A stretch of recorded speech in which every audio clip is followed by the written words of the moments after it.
狂风呼啸，暴雨如注。断崖边，我咽下一口带着腥甜的唾沫，死死盯着前方。3个身穿血红色长袍的筑基期修士呈品字形将我包围，他们身上的杀气几乎凝结成了实质。文武，交出你手里的东西，留你个全尸。我没有理会他，而是缓缓张开满是泥污和鲜血的左手，掌心里躺着一颗龙眼大小的丹药。在南域修仙界，这种神物只存在于传说中。久闻，这不可能！你区区一介散修，怎么可能炼制出这种神物？谁说这是我炼出来的？我毫不犹豫，将这绝世神丹丢入口中。丹药入口即化，庞大灵力在体内炸开，雷云汇聚，筑基天劫将至。我握紧怀里的葫芦，感受着新生的力量，大笑。不过，那已经是30年后的事了。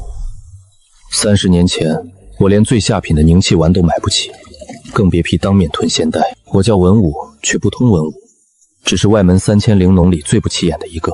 15岁测出5行伪灵根，被勉强收下，分到这半山腰的灵药园。修仙界残酷，没天赋没背景，每天天不亮就得挑水浇草。这草一株卖2块灵石，每月上交50株，剩下才是口粮和资源。我在这儿已种了3年地。文武还在磨蹭什么？再不去挑水，今天的灵玉诀你又要施展不出来了。来了，如今我才炼气1层顶峰，3年才从凡人踏入炼气，慢得让人绝望。年底若不突破2层，就会被赶下山重新做凡人。见识过长生，跌入凡尘比死还难受。那天傍晚，我趁天没黑，去断魂林边缘采野生苦叶麻。这草不值钱，但嚼碎肤间能缓解挑水的淤青。断魂林是禁地，有高阶妖兽，我只敢在最外围。刚弯腰拔草，就闻到一股浓烈血腥味，我心里一紧，本能趴下屏息。在修仙界，好奇死得快。足足等了半个时辰，周围没动静，只有乌鸦叫。我大胆子顺血腥味爬过去，拨开灌木丛，我看到了2具尸体，一个黑衣中年，胸口被炸开大洞；一个干瘦老道，脖子卡着断剑，显然是惨烈厮杀，同归于尽了。我心脏狂跳，这绝对是杀人夺宝。我的第一反应是跑，摸摸空别的储物袋，想到年底考核，一咬牙靠了过去。得罪了2位前辈，反正是死物，不如便宜了我这个活人。我边念叨边利落摸索，可惜黑衣人的储物袋全碎了，老道连储物袋都没有，穷得叮当响。我叹了口气，暗骂白丹精兽怕了。刚要起身，瞥见老道僵硬的手里死死抓着个东西，我用力掰开他的手指，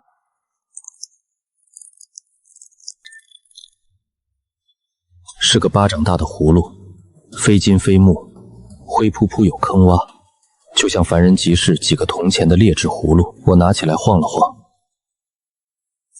里面沙沙作响，像装着小颗粒。出于直觉，我将这葫芦塞进怀里，迅速用泥土掩盖血迹，头也不回跑出断魂林。那时的我根本不知道，这个不起眼的葫芦将会怎样彻底改变一个底层凡人的命运。回到四面漏风的木屋，天已黑透。我立刻拴上门，翻过瘸腿木桌顶住，靠着墙大口喘气，后背全被冷汗湿透。底层修士命比草贱，若被人看到我摸死人东西，随便一个外门弟子都能捏死我夺宝。在黑暗中坐了很久，心跳平复后，我才小心掏出那葫芦。屋里点不起灯，只能借破窗透进的月光打量着用命搏来的战利品，非金非玉，摸着像磨平棱角的灰石头，却极轻。我探出一丝灵力，却如泥牛入海，没半点波澜，没半点灵力变动，连最低级法器都不算。难道是个凡人酒壶？但那老头临死都死死抓着它，绝不合常理。没有仙气和药香，反倒是一股刺鼻焦糊味钻进鼻腔，像熬糊的药渣。我赶紧倒在掌心里，伴随沙沙声，滚出3颗黑不溜秋的药丸。仔细一看，心彻底凉了半截。这是废丹，炼丹失败的产物，没药效，还满是火毒药渣。修士吃了轻则经脉堵塞，重则当场暴毙。难怪穷的没储物袋，原来是个炼丹走火入魔的散修，手里全是要命的毒药。正想把葫芦随便扔了，异变突生。今晚月亮很圆，一缕月华洒下，接触月光的刹那，灰葫芦表面竟浮现极半的银光。若非夜太黑，根本发现不了。我揉揉眼，凑近了看，是真的。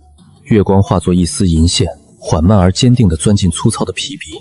随着月华注入，它竟多了一丝温润感。它在吸收月华。我愣住了，能自发吸收天地精华的，绝对是了不得的异宝。手止不住颤抖，一个疯狂念头闪过：这葫芦吸收月华到底是用来做什么的？看了看焦糊的废丹，又看了看正在呼吸月光的葫芦，我小心翼翼地把废丹重新塞回葫芦，盖紧枯木栓，没把它收起，而是端端正正摆在月光最亮处。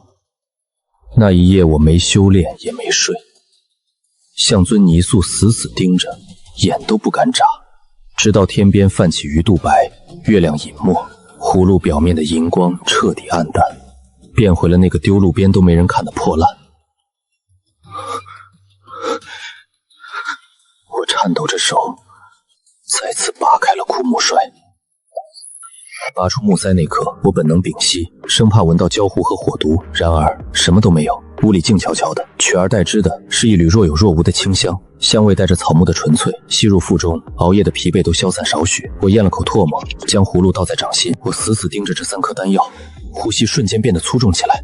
原本黑不溜秋、坑坑巴巴的废丹不见了，此刻躺在我手里的是3颗通体呈现淡绿色，表面光滑，甚至泛着一层微弱光泽的药丸。我在青木宗的外门坊室里见过这种丹药，这是凝气丸，炼气初期修士用来精重修为最基础，也是最常用的丹药。坊制里1颗下品的凝气丸要卖3块下品灵石，对于我这种1个月只能攒下几株灵草的底层灵农来说，3块灵石绝对是一笔巨款。但更让我震惊的是，我手里的这3颗凝气丸色泽均匀，没有一丝杂色，这绝对不是普通的下品丹药，至少达到了中品甚至上品的成色。这灰葫芦能提寸废丹？一个疯狂的念头在脑海中炸开，震得我头皮发麻。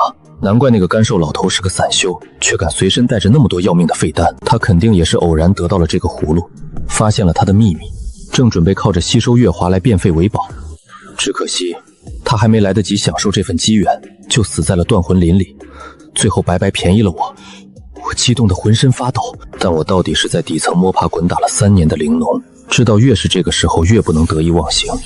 修仙界的诡异手段太多了，万一这只是表面看起来像凝气丸，实际上火毒内敛，吃下去直接肠穿肚烂呢？我小心翼翼地从床底摸出一把生锈的小骨刀，在那颗淡绿色的丹药表面轻轻刮下了一点点粉末，然后我用指腹沾着这点粉末，小心翼翼地放进了嘴里。轰！虽然只有微不足道的一点点粉末，但入口的瞬间便化作了一股精纯温和的热流，顺着我的喉咙直冲丹田。没有火毒的灼烧感，没有杂质的滞涩感，只有纯粹的精纯的灵力。我平时辛苦打坐一整个晚上吸收的天地灵气，竟然还不如这一点点粉末来的精纯。是真的，这个灰乎乎的葫芦真的能够在吸收月华之后，将致命的废丹重新炼化提纯为高品质的灵丹。我紧紧攥住手里的3颗凝气丸，眼眶有些发酸。3年了，我在这片灵药园里像老牛一样干了3年，受尽了白眼和嘲笑。因为灵根驳杂，我吸收灵气的速度比常人慢10倍。眼看年底的宗门考核就要到了，如果我还是炼气1层，就会被彻底扫地出门。但现在不一样了，有了这3颗中品以上的凝气丸，我有绝对的把握在短时间内冲破炼气2层的瓶颈。我深吸一口气，强行压下心头的狂喜。天已经大亮，又把3颗凝气丸装进一个小玉瓶里，贴身收好。我不能立刻闭关，如果我今天不去浇灌星蛇草，立刻就会引来管事执事的注意。一个底层的灵农突然闭关，太反常了。苟住才是活下去的唯一机会。我像往常一样换上那件沾满泥土的装束，挑起水桶，推开了茅草屋的破木门。哟，文武，今天起得挺早啊，怎么想通了，准备年底滚蛋前多给宗门干点活？王师兄说笑了，我天资愚钝，只能笨鸟先飞，多干点活了。他冷哼了一声，不再理我，转身去伺候他的灵药了。他根本没有注意到，低着头的我眼神中早已没有了往日的麻木与绝望，取而代之的是一种野心与炽热。只要熬过今天白天，今晚我就吞下凝气丸，冲击炼气2层。这一天的劳作，比过去3年里的任何一天都要漫长。挑水、除草、施展那生热的灵羽诀。往常做这些粗活时，我心里只有对未来的麻木和绝望。但今天，我的胸腔里却像是燃烧着一团火。好不容易熬到了天黑，我谢绝了几个相熟玲珑一起去溪边洗澡的提议，几乎是小跑着回到了我的破茅屋。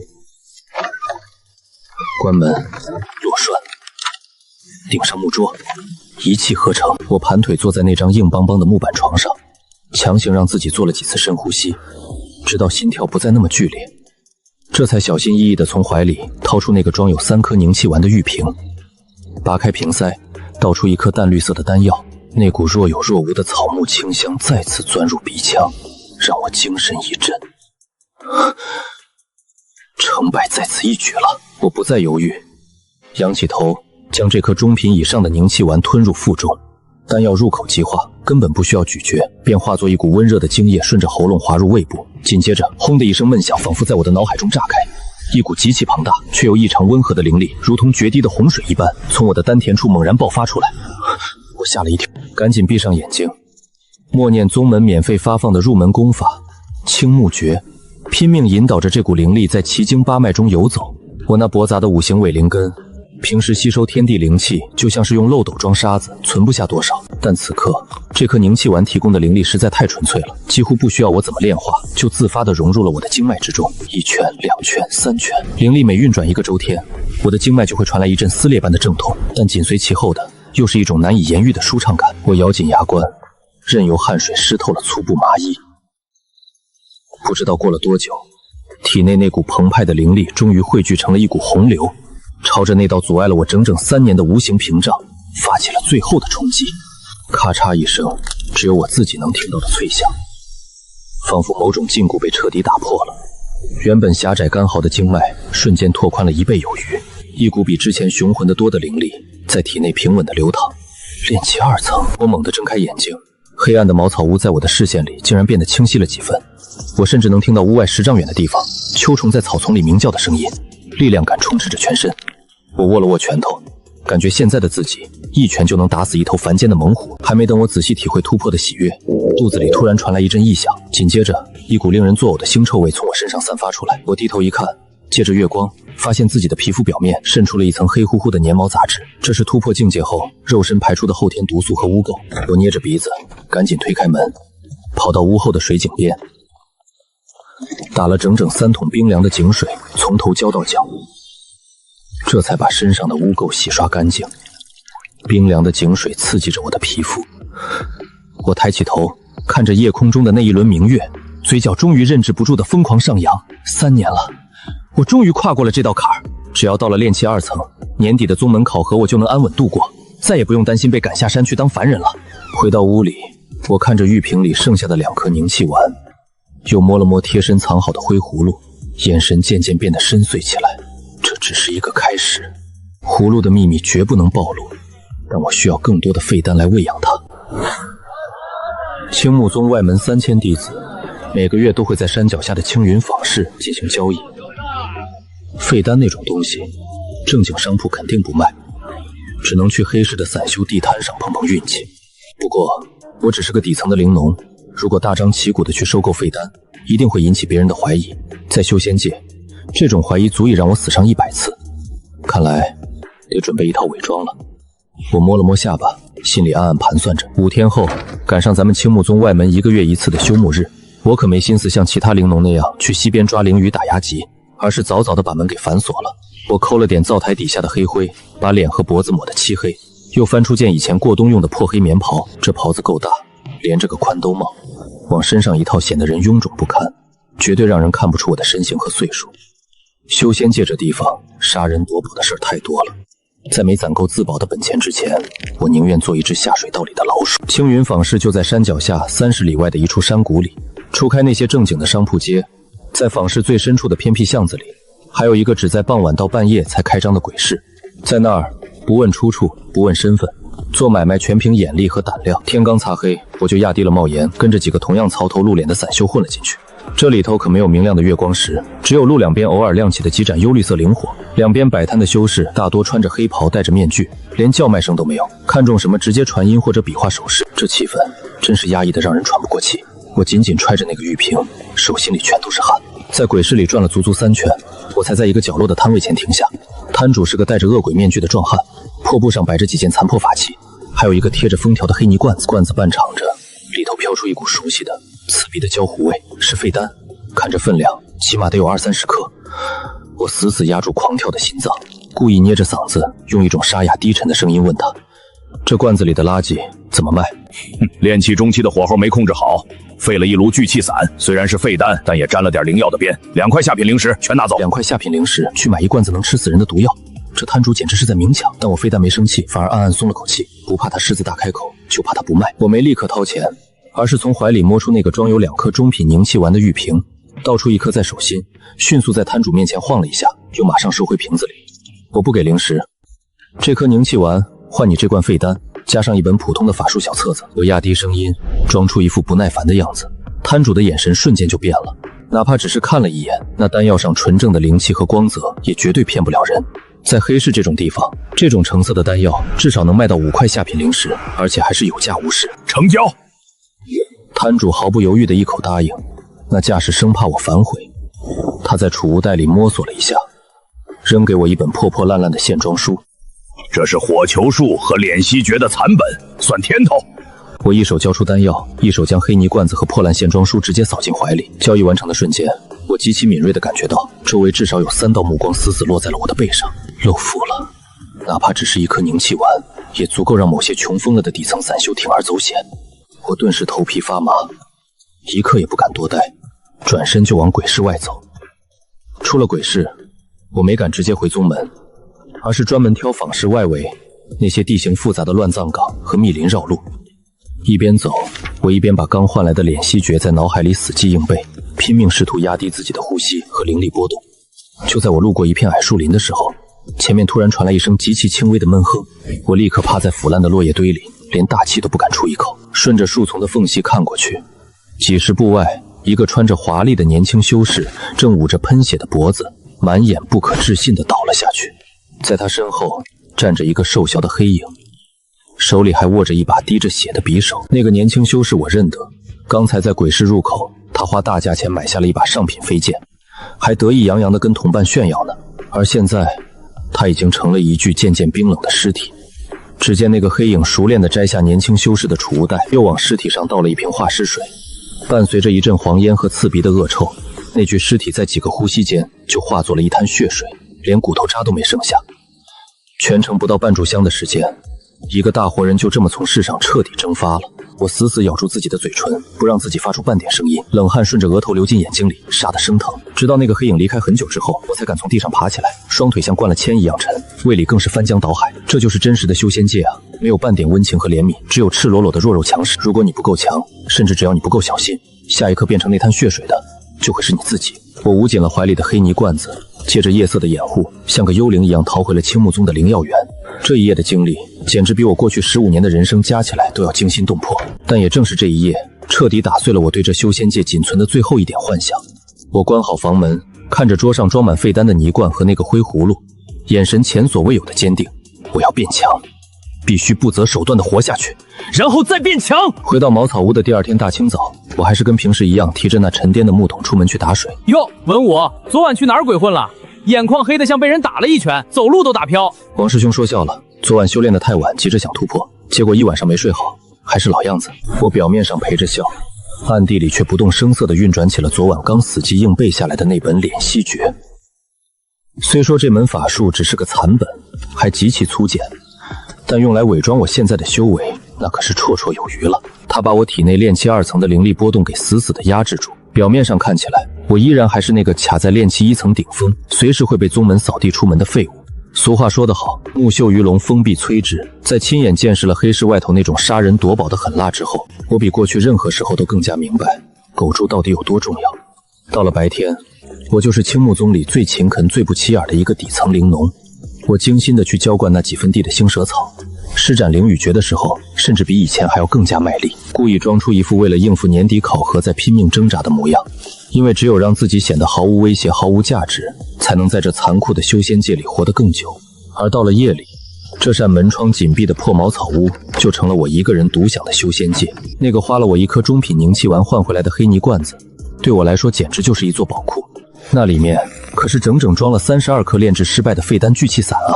每次碰到晴朗的夜晚，我都会把那个灰扑扑的葫芦恭恭敬敬地摆在月光最亮的地方，就这么看着它表面浮现出一层银色的微光，贪婪地吞吐着月华，然后再把那些散发着焦糊味和致命火毒的废丹给一点点淬砺成散发着草木清香的中品，甚至是上品的聚气散。每当看到这一幕，我这心里头就充满了那种难以言喻的踏实感。修仙界里常说财履法地，这财字永远都是排在第一位的。这个能变废为宝的灰葫芦，就是我安身立命，甚至敢去奢望长生大道的最大本钱。如今有了这么充足的丹药供应，修为以一种连我自己都觉得害怕的速度在那稳步攀升。从炼气2层初期到中期再到后期，那曾经阻挡了我整整3年的经脉淤塞，在这种精纯药力的日夜冲刷之下，早就变得不堪一击了。除了每天提升修为，我把剩下的所有时间和精力全都砸在了那本破破烂烂的法术册子上。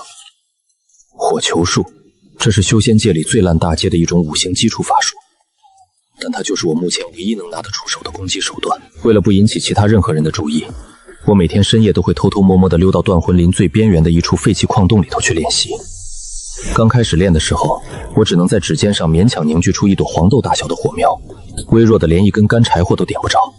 但我压根没气馁，我本来就灵根驳杂，资质愚钝，唯一能依靠的就只有拿命去熬了。我告诉自己，1次不行那就练10次，10次不行就练100次。体内的灵力耗刚了，我就吞下一颗提纯后的聚气散，打坐恢复好了就接着继续练。就这样，一直到了3个月后的一个深夜。去！一颗足足有成人拳头那么大的火球，赤红中还带着一丝暗蓝色，直接从我掌心里呼啸而出，带起一股极其灼热的气浪，狠狠地砸在了前方10丈开外的岩壁上。伴随着一声沉闷的巨响，只见碎石四处飞溅，那坚硬的岩壁上硬生生地被我给炸出了一个焦黑的深坑，甚至连深坑边缘的石头都被那恐怖的高温给融化出了少许玻璃状的结晶。我气喘吁吁地靠在石壁上，死死盯着自己的双手，眼睛里闪烁着根本压抑不住的兴奋光芒。这威力绝对已经超过了普通炼气初期修士施展的火球术了。如果趁人不备，出其不意地砸在一个毫无防备的同阶修士身上，他就算不死，那也得8层皮下来。日子就这样在白天老实种地，晚上拼命苦修的枯燥循环里一天天过去了，而我的修为也悄无声息地摸到了炼气3层的门槛。一转眼，隆冬降临，寒风卷着漫天大雪，覆盖了整个青木宗的山头。而外门那1年1度决定了无数底层灵农去留的年终考核，也终于到了。大雪封了山，可青木宗外门的广场上却乌泱乌泱挤满了人。今天可是外门3年1回的大考，也是决定咱们这些底层灵农生死存亡的日子。寒风呼呼的刮，夹着冰碴子打在脸上生疼，但比风更冷的是广场上那股子压抑到极点的气氛。王大年，炼气2层，灵草上交合格，过。李二狗，炼气1层顶峰，未突破，剥夺灵农身份，即刻遣送下山。每回一听到遣送下山这4个字，保准有人爆发出那种绝望的哭嚎，紧接着就被执法堂的弟子像拖死狗一样给硬生生拖走。修仙界这吃人的残酷，在这一刻算是展现的淋漓尽致了。下一个文武。一听到喊我的名字，我赶紧深吸了一口气，使劲搓了搓快冻僵的手，低着头就往那块测灵石走。我把手掌往那冰冷刺骨的石头上一贴，暗地里死死运转起敛息诀，把体内那都已经摸到炼气3层门槛的浑厚灵力给死死锁在丹田最深处，就抠抠搜搜地放出极其微弱的一丝，顺着经脉涌进测灵石。测灵石上立马泛起了一层灰扑扑的白光，不多不少，刚好就卡在越过炼气2层的那条刻度线上。文武勉强踏入炼气2层，灵草善交合格，过。算你运气好，下去吧。听到这话，我长长的舒了一口气，赶紧装出一副劫后余生、感激涕零的模样，冲着执事连连鞠躬，这才退回到了人群里头。算你小子命大，踩着狗屎运临阵突破了。我也就是憨厚的笑了笑，没搭理他。可我这心里头却是一阵冷笑。我要是真放出炼气3层的修为，固然能让外门管事高看一眼，混点好待遇，但也绝对会把我身上的秘密给兜个底朝天。一个5行伪灵根的废柴，凭什么修炼得这么快？我就只想赶紧赶回我那破木屋，继续守着我的灰葫芦，安安稳稳苟到天荒地老。可谁成想，老天爷他就是不遂人愿。就在大考刚完事，我们这些侥幸过关的灵农刚准备松口气散场的时候，半空中突然就传来一阵极其刺耳的破空声。只见一个脚踩飞剑的内门弟子，轰的一声就落在了广场的高台上。长老令，宗门在后山800里外新发现了一处处于衰退期的微型秘境迷雾谷，谷内边缘地带生长着大量宗门急需的寒阴草。所有今日大考过关的灵农以及外门炼气3层以下的弟子，即刻原地待命，强制征召前往迷雾谷采药，为期10天。整个广场死一般的寂静，紧接着就爆发出了一阵压抑不住的骚动。迷雾谷啊，那可是常年都被毒瘴笼罩的绝世大兄弟，里头不仅到处都是毒虫猛兽，甚至还经常有其他宗门的修士或者亡命散修在那儿出没。让咱们这些平时只会种种地的灵农跑那儿去采药，这简直就是明摆着拿咱们去当当雷的炮灰啊！任何人不得违抗，违令者废除修为，当场格杀。我这心也跟着猛的一下沉到了谷底。千算万算躲过了大考的淘汰，终究还是没逃过宗门的算计。在高高在上的长老眼里，咱们的命怕是连一株寒阴草都不如。但我半点没慌，在黑市见识过那种杀人夺宝的场面之后，我这神经早就被打磨得跟铁丝一样坚韧了。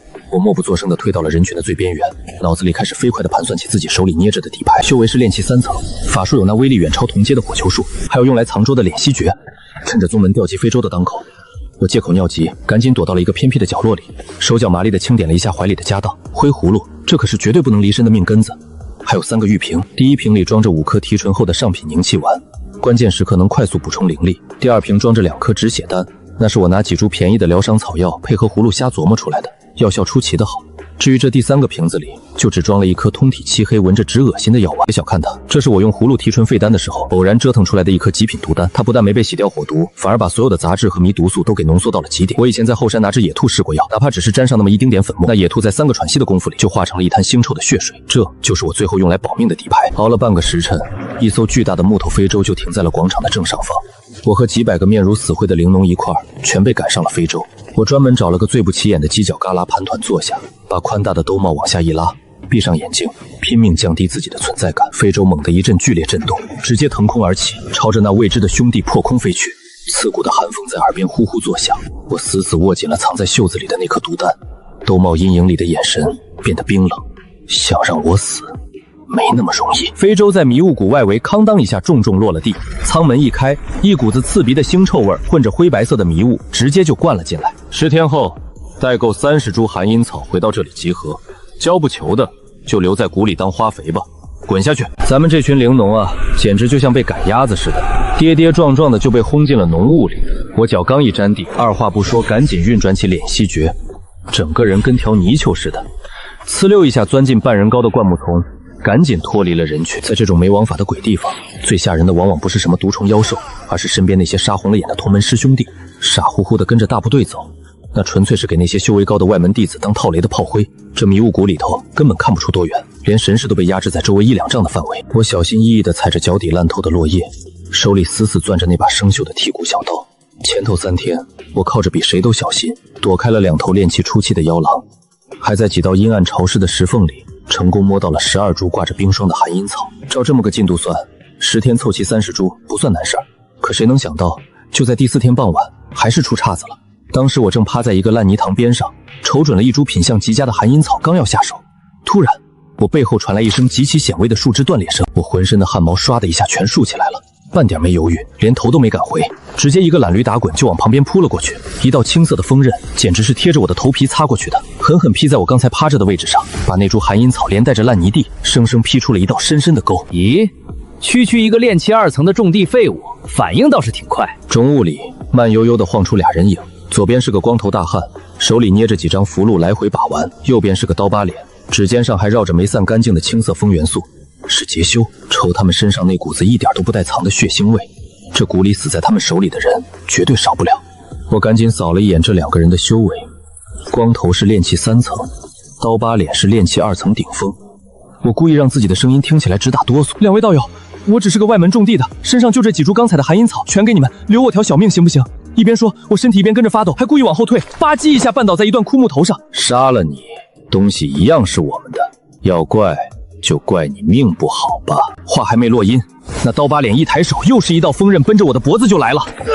我扯着嗓子发出一声绝望的惨叫，连滚带爬的躲开了锋刃，可左边胳膊还是被余波给扫中了，生生被刺开一条深可见骨的大口子，水墨瞬间就把衣袖给染透了。这疼得我直抽冷气，但我手底下半点没敢停，飞快地从怀里摸出止血丹的玉瓶，直接吞了一颗。左胳膊上的伤口才3个喘息的功夫，竟然就不流血了。大哥小心，这小子身上有高阶丹药。刀疤脸眼珠子都亮了，贪婪的样全写在脸上，直接拔出法器长剑就朝我扑了过来。光头一听这话也加快了步子，俩人一左一右，连防备都不要了，满脑子就想着赶紧杀人爆装备。在他们眼里，我这么个受了伤吓破胆的炼气2层废物，那就跟砧板上的鱼肉没两样了。等的就是你们轻敌。就在刀疤脸那把剑眼瞅着要扎进我心窝的一瞬间，我原本装出来的惊恐眼神瞬间变得跟一潭死水似的冰冷。我猛地抬起右手，没用什么法术，直接屈指这么一弹，一颗黑不溜秋、臭气熏天的药丸跟长了眼似的，直奔冲在最前面的刀疤脸的面门射去。什么暗器？砰！那颗毒丹刚碰上他的剑锋，瞬间就炸开了，直接化成一团黑紫色的毒雾。刀疤脸连连后退，连剑都扔了，死死捂住自己的脸。就2口气的功夫，他整个人就扑通一声倒在地上，直接化成了一滩腥臭的墨水。老二！跟在后头的光头大汉眼珠子都要瞪裂了，前冲的步子硬生生给刹住，看向我的眼神终于从看不起变成了彻头彻尾的恐惧。他估计在想，这他娘的是什么见鬼的毒药？现在轮到你了！我再也不藏着掖着了，炼气3层那副雄浑的灵力毫无保留的全爆了出来。去！光头慌里慌张往身上拍的那张防御符，在我这压缩提纯过无数次的火球面前，简直就跟纸糊的一样，瞬间就被撕了个粉碎。砰！火光冲天，光头连人惨叫都没来得及哼，就被这火球当炸成了一具焦炭，重重的砸在几丈外的树干上，死得透透的了。山谷里又恢复了死一般的寂静，就剩下火烧树枝的噼噼声。这是我头一回真正意义上的杀人。我活下来了。我警惕地扫了一圈周围，确定没招来其他人，赶紧强撑着走到那具焦炭跟前，熟练地扯下他腰间的储物袋，从怀里掏出化尸水，把尸体也给处理得干干净净。干完这些，我抹了一把脸上的冷汗和烂泥巴，头也不回地一头扎进了更深的迷雾里。还要跑远点儿，肺都要炸了，就这儿了。封死他，留条透气的缝就行。总算是活下来了。这极品止血丹的药效真够霸道的，杀人放火金腰带，古人诚不欺我呀！给我散！发财了，70多块下品灵石，我这底层玲珑种一辈子地都攒不下这么多。玄铁盾牌，好东西，还有几张护身符箓。这把飞签至少是件中品法器，还有玉匣，这装的是这么多寒阴草，整整45株，加上我自己的12株，任务早就超额了。难怪那么多散修放着安稳日子不过，非要当劫修。辛辛苦苦种地3年，真不如在这谷里杀2个人来得快。但这种刀尖舔血的日子绝对不能常干，常在河边走哪有不湿鞋？今天算我运气好，要碰上个炼气中期的硬茬子，变成一滩血水的就是我了。灵石、符箓、玄铁盾、飞剑全给我藏好，这寒阴草留够30株就行，多交1株都会惹来不必要的盘问。低调低调。剩下的6天，我就在这儿死磕了，外面爱怎么杀怎么杀，谁也别想让我挪窝。趁着这几天巩固一下修为，再把这玄铁盾祭炼好，活命的筹码就又多了一份。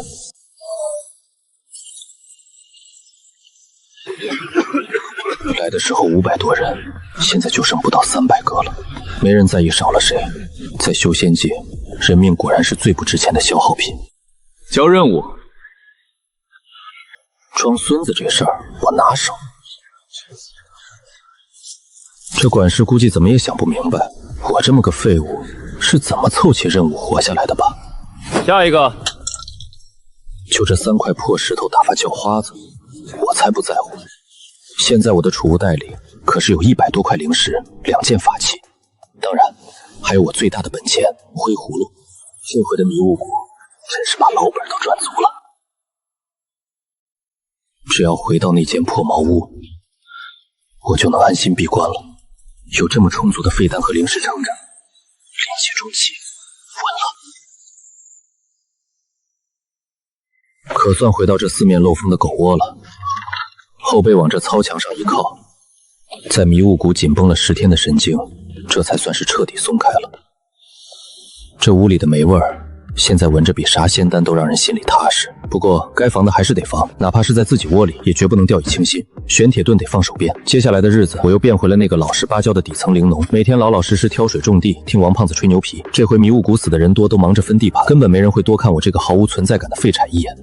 100多块下品灵石啊，我全给藏床底下了，一分都不敢动。一个穷种地的，突然跑去访视挥霍，那叫老寿星吃砒霜，嫌命长。钱得有命花才行。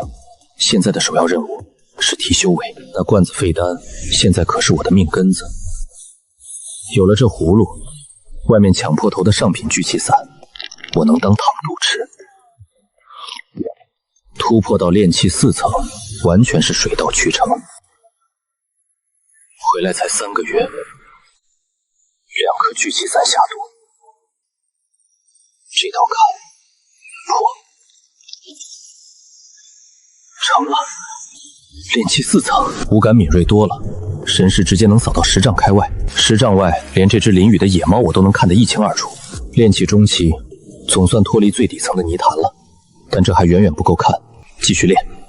这一年，我大门不出二门不迈，没高深功法，我就用最笨的办法，死磕那把飞剑。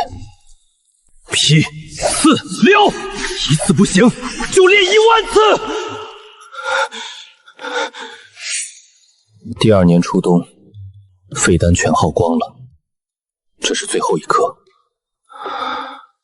炼气5层，给我冲！这股灵力太猛了，撑住！拼了！大周天循环，转起来！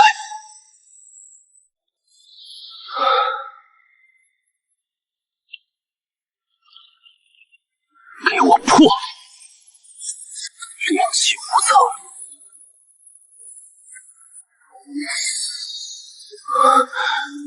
这股力量加上飞剑和火球术，再碰上刀疤脸那伙人，10招之内我必斩他们。内门五峰，30年前我连个下品丹药都买不起，现在我总算有了活下去的本钱。狗在药源发育成不了大事，普通丹药没用了，得想办法弄更高阶的东西，甚至为了筑基做准备。外头的世界再危险，这长生大道，我文武也得去争一争。